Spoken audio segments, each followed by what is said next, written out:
The cabin wasn't much to look at by the standards of the wealthy.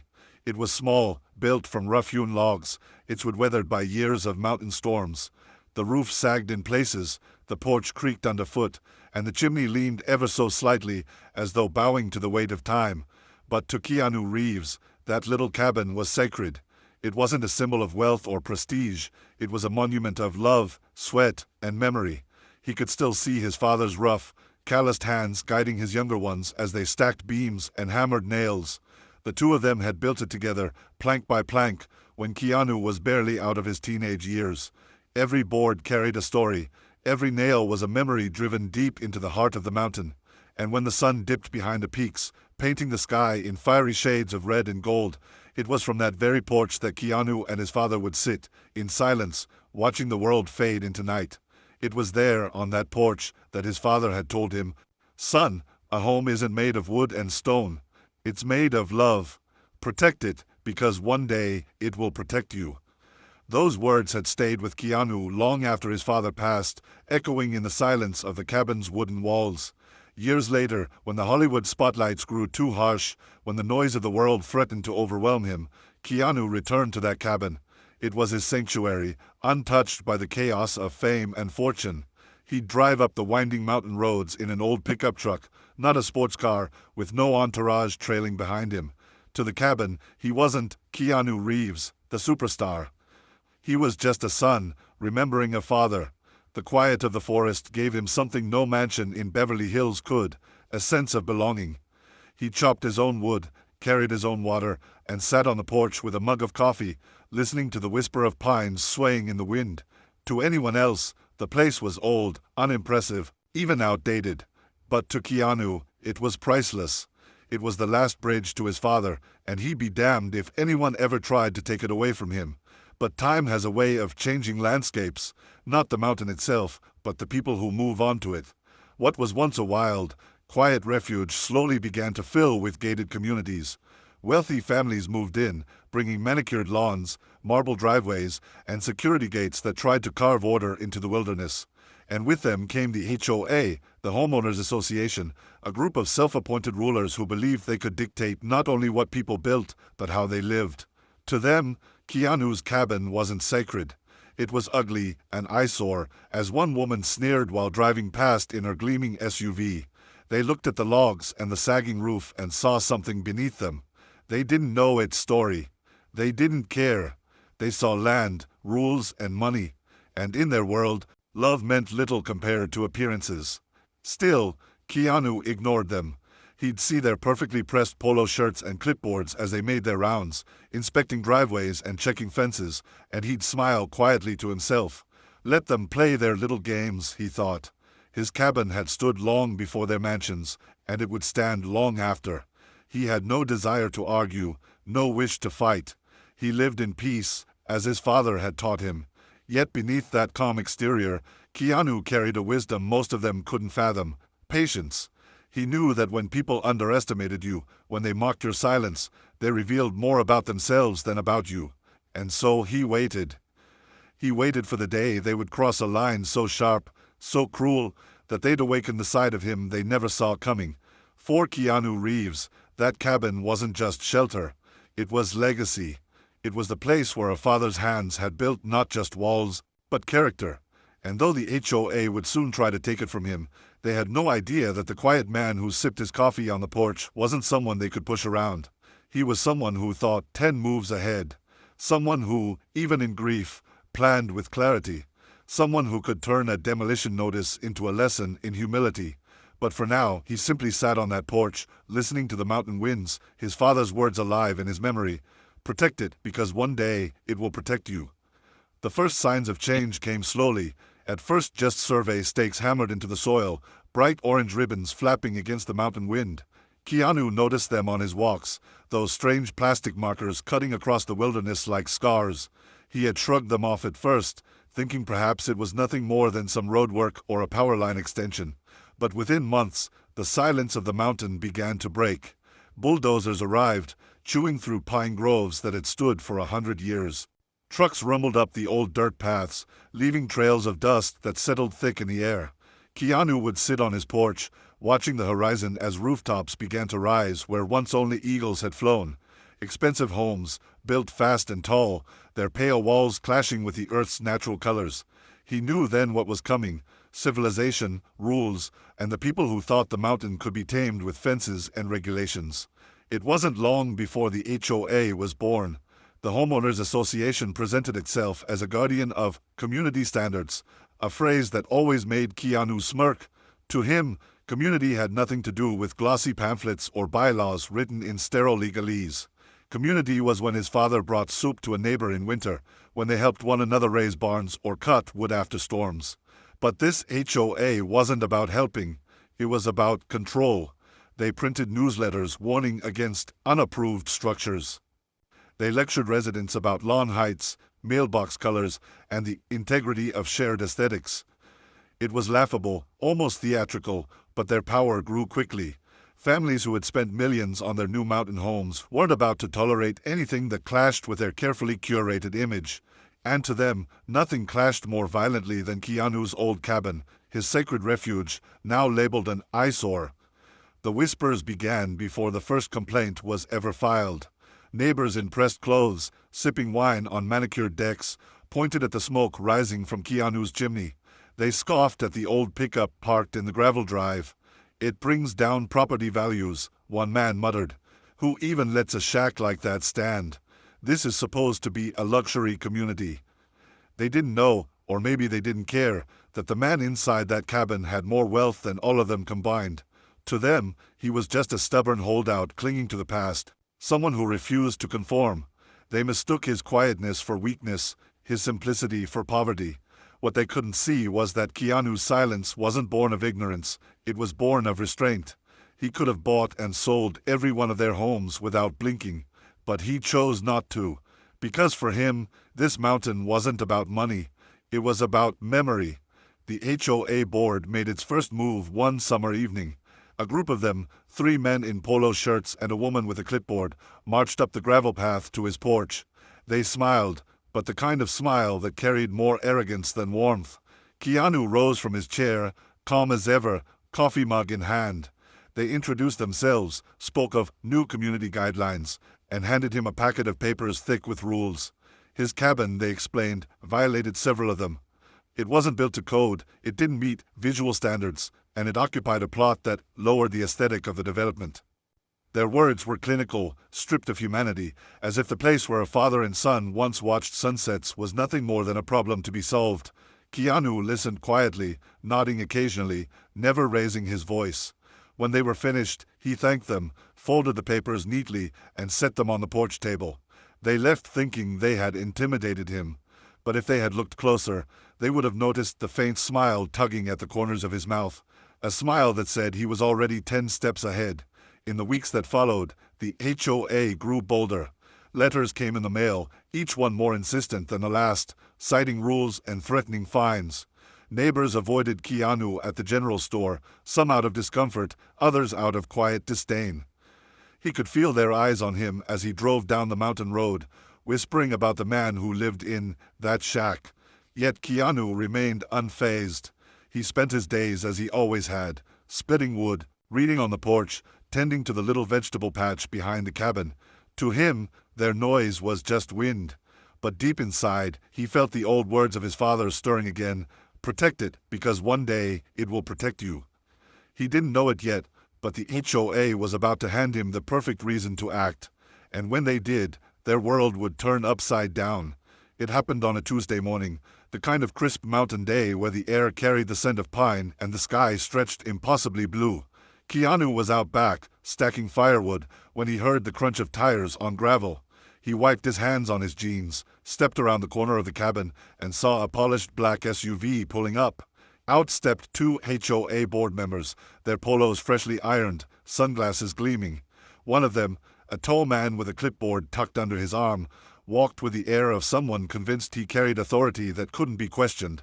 The other, a woman with sharp eyes and a permanent smirk, carried a manila envelope. They didn't greet him with warmth. They didn't even pretend. Instead, the woman strode forward, extended the envelope, and said curtly, "Mr. Reeves, you've been issued a notice of violation. You have 72 hours to bring this property into compliance. Keanu accepted the envelope without a word. His fingers brushed the seal, and for a moment he just stood there, staring at it, before carefully pulling out the papers inside. The words were cold, legal, and absolute. His cabin, the home he and his father had built by hand, was deemed non-compliant with the HOA's architectural and safety standards. The letter ordered that it be torn down within 3 days or face escalating fines, liens, and eventually legal action. He read it slowly, letting the weight of the words sink in, though his face betrayed nothing. To the HOA members watching him, his silence looked like defeat. The woman crossed her arms, almost triumphant, as though she'd won some battle before it even began. "It's an eyesore," she said, with no trace of sympathy. "The community deserves better." The tall man added, "We'll be checking back in 3 days. Don't make this harder than it has to be." And with that, they turned and walked back to their SUV, satisfied that the problem was as good as solved. But what they couldn't see, what they would never understand, was what that cabin truly meant. To them, it was wood, nails, and inconvenience. To Keanu, it was memory. He stood there for a long time after they left, holding the letter in one hand, the crisp paper fluttering slightly in the mountain breeze. His mind drifted back to the evenings with his father, the two of them seated side by side on the porch, watching the sun bleed over the horizon. His father's laugh, his rough voice, his steady hands guiding him through life. Every board of that cabin was a conversation, every nail a piece of advice. And now strangers who had never stepped foot inside, who had never smelled the wood smoke curling from its chimney or felt the floorboards warm beneath their feet, wanted it gone, because it didn't fit their picture-perfect brochures. Keanu felt the sting of anger, but he didn't let it show. Instead, he folded the notice carefully, slipped it back into the envelope, and set it on the porch table. That night, the cabin was quiet. The stars hung heavy above the mountain, glittering in the kind of darkness city dwellers never see. Keanu sat in his father's old rocking chair, sipping coffee, the notice lying on the table beside him. He could still hear the arrogance in their voices, the certainty that they had cornered him. But instead of anger, a calm clarity filled him. These people thought they understood power. They thought power was fines, bylaws, and threats typed neatly onto paper. They didn't know that real power wasn't loud. It didn't flaunt itself. Real power was quiet, patient, strategic. He had been underestimated his entire life, by critics, by doubters, by those who mistook kindness for weakness. And each time he had proven them wrong, not with noise, but with action. He smiled faintly, leaned back in the chair, and whispered into the night, 3 days, huh? That's more than enough. Down in the gated community, whispers were already spreading. Neighbors talked in hushed tones over wine glasses and dinner tables.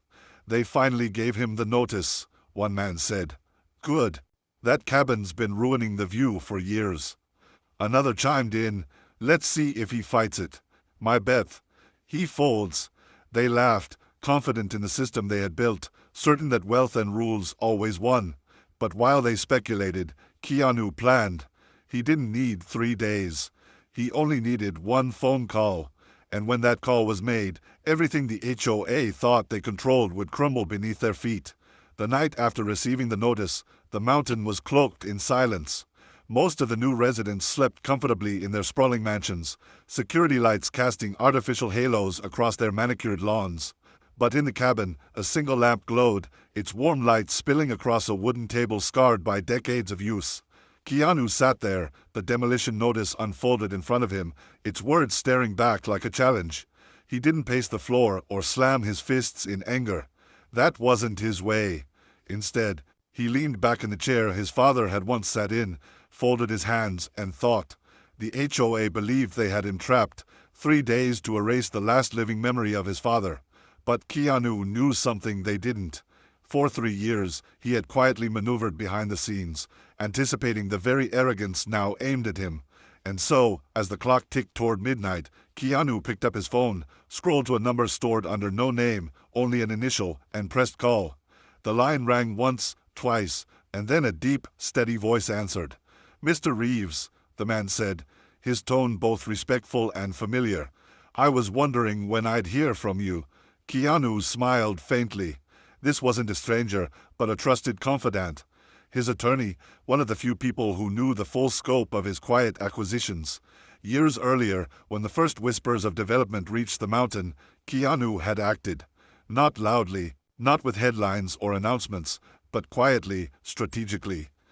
He had purchased parcels of land, one after another, until he held not just the soil beneath his cabin, but vast stretches of the mountain itself. And when the developers came knocking, eager to buy, he had refused.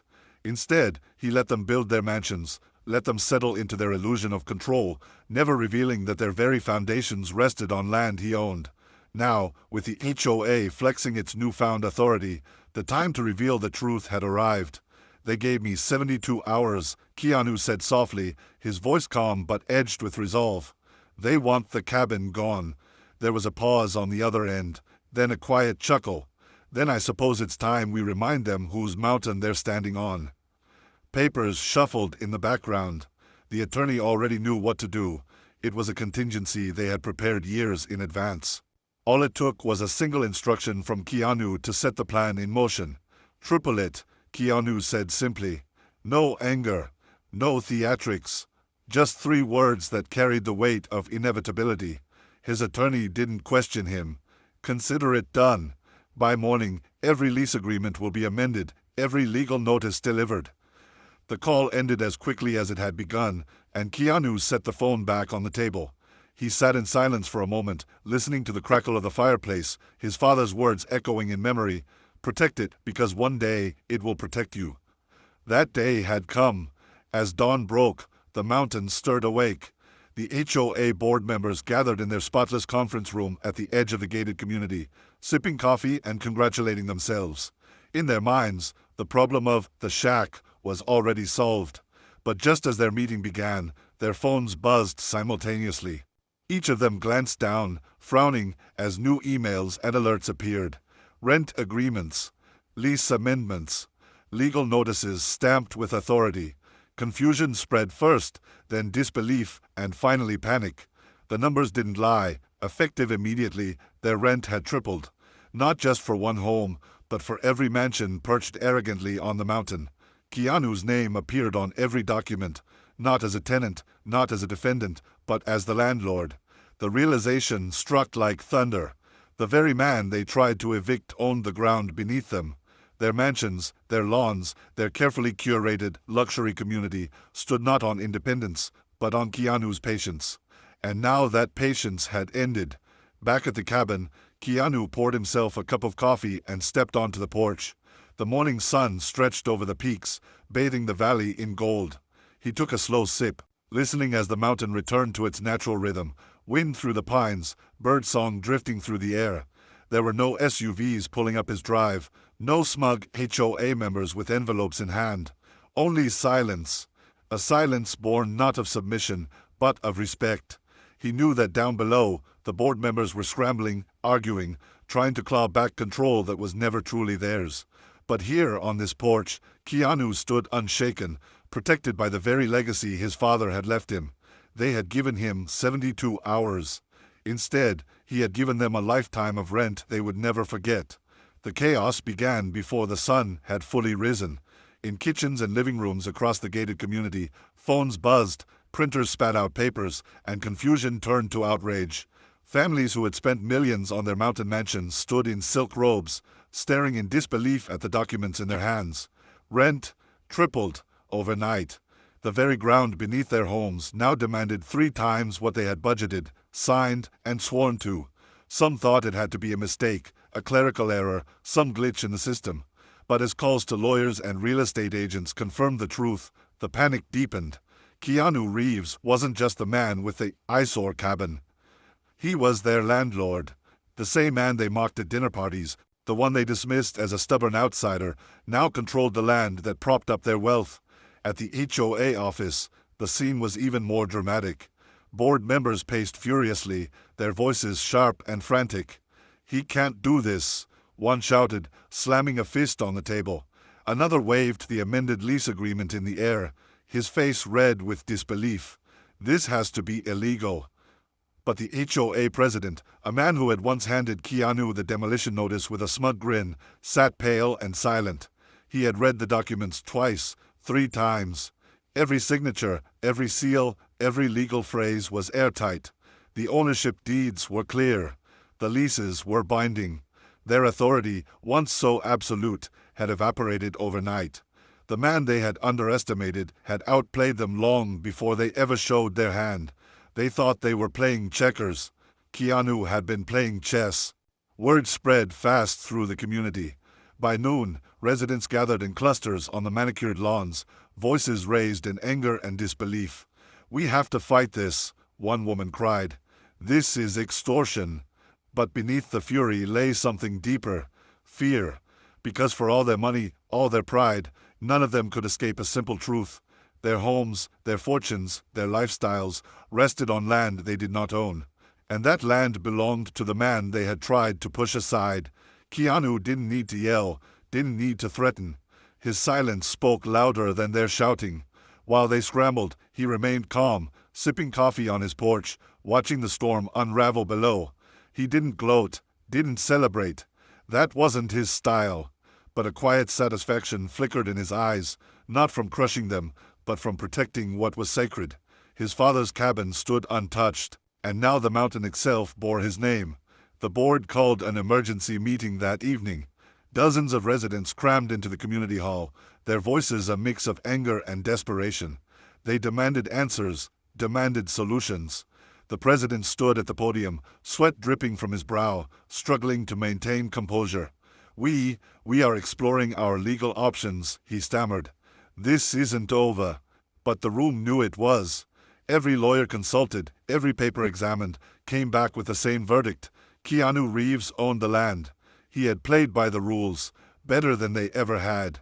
The only thing left for them to do was pay or leave. Their power had evaporated, replaced by a quiet authority that needed no explanation. Some stormed out in fury, others slumped in resignation. The HOA, once the voice of order and arrogance, now sat mute, its leaders powerless. And back at the cabin, Keanu sat on the porch as the last light of day slipped behind the peaks. He could almost hear his father's voice in the breeze, that steady wisdom that had guided him all his life. Protect it, because one day it will protect you. The HOA had tried to strip him of the one place that mattered most, the place where love lived in every nail and beam. Instead, they had handed him the chance to teach them a lesson they would never forget, that true power doesn't shout, doesn't posture, it simply acts.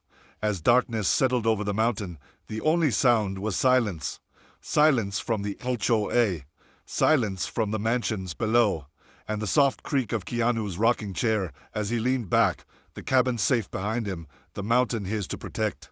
The morning after his plan unfolded, the mountain air carried with it an unusual silence. It wasn't the stillness of peace, but the silence that comes when pride has been stripped away. For the first time since the HOA had set foot on his mountain, Keanu Reeves sat on the porch of his father's cabin, coffee in hand, watching the mist roll over the treetops. The cabin, weathered yet resilient, stood defiantly in the same place where it always had, unbowed by the threats of demolition.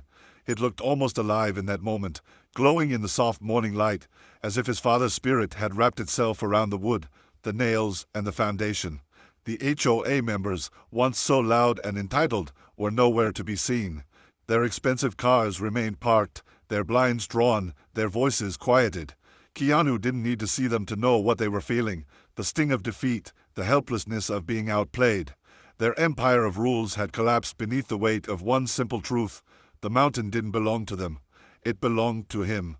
Keanu leaned back, remembering every insult, every sneer, every dismissal of the cabin as an eyesore. They hadn't just insulted a structure of wood and stone. They had mocked a memory, dismissed a legacy, belittled the last bond between a father and a son. And for that, they had paid dearly. The rent hike had gone into effect overnight, a legal maneuver that not one of them had anticipated. Their luxury lifestyles now carried a heavy burden, one that pressed on their wallets and their pride. Some had already begun calling lawyers, others scrambling for loopholes, but Keanu knew it was useless. He hadn't made this move recklessly. He had thought 10 steps ahead, securing every angle, every contract, every legal safeguard long before the HOA had ever thought to pick a fight. They wanted war, but he had already won it before the first shot was fired. As the hours stretched into the day, neighbors began to move about, but in hushed tones and quick glances. They couldn't look him in the eye. They had come together as a collective to break him, but now they found themselves bound together in their own humiliation. A few of them had underestimated just who Keanu Reeves was. Not just a man, but a figure known for resilience, patience, and a quiet strength that didn't need shouting to be felt. The irony was not lost on him. They had thought the cabin was beneath them, unworthy of their neighborhood's prestige. Yet now, every time they looked up at the ridgeline, there it stood, unmovable, eternal, and theirs no longer. The cabin had transformed into a symbol of resistance, a reminder that wealth and status meant nothing when stacked against love, memory, and foresight. And the longer it stood, the more it mocked them without uttering a single word. By sunset, Keanu rose from the porch and walked to the edge of the property where his father had once stood with him, watching the golden light dip behind the mountains. He felt the weight of victory, but it wasn't loud or triumphant. It was steady, grounded, like the cabin itself. The HOA might still try to fight, but their voices had lost their edge. He had shown them that true power doesn't always roar. Sometimes it whispers. Sometimes it simply waits, patient and confident, until the right moment arrives. Keanu smiled faintly, raising his cup in a quiet salute to the sky. His father had always told him, never fight with anger, fight with patience, and the world will trip over itself. That wisdom had guided him here, to this exact moment. The mountain was his, the cabin still stood, and the HOA had been silenced not with fists or fury, but with intelligence and love. In the end, Keanu didn't need to tear anyone down. He only needed to remind them of what they had tried to erase. As the stars began to flicker above, one truth lingered in the cool night air. You don't mess with a man who builds with love and thinks 10 moves ahead.